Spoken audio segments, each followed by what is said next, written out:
लड़के को जंगल में जादुई दरवाजा मिला और वह उत्सुकता से अंदर चला गया।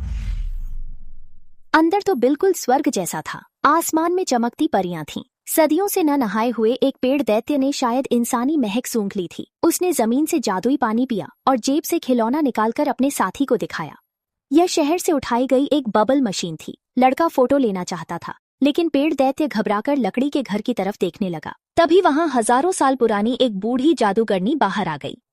दरअसल वही इस जादुई दुनिया की मालकिन थी और ये दोनों रक्षक। मगर उस नादान लड़के को अभी भी वहां मौजूद खतरे की गंभीरता का जरा सा भी अंदाजा नहीं था। वह लाल फल देखकर ललचा रहा था कि अगले ही पल जादूगरनी ने उसके पैर बांध दिए और पेड़ दैत्य की जेब से खिलौना फेंक दिया। यह पेड़ दैत्य चुपके से धरती पर गया था, इसलिए लड़का यहाँ खींचा चला आया।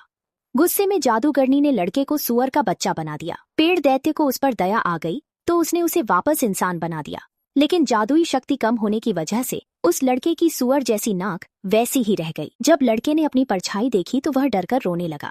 पेड़ दैत्य ने उसे नाश्ते में सब्जी दी, पर लड़का पेड़ पर लगे जादुई फल खाना चाहता था, लेकिन अफसोस उसके पैर रस्सियों से बंधे हुए थे। पेड़ दैत्य ने समझाया कि फल की ताकत बच्चे नहीं झेल सकते, इसलिए लड़का बस लालच भरी नजरों से उस रसीले जादुई फल को दूर से देखता ही रह गया। रात को पेड़ दैत्य ने उसे अपनी गोद में सुलाया, पर सुबह लड़का गायब था।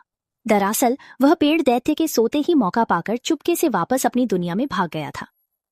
दोस्तों को उसकी नाक देखकर हैरानी नहीं हुई। उन्हें लगा यह कोई नकली खिलौना है। इसके बाद लड़का अस्पताल में अपनी बीमार दादी से मिलने गया।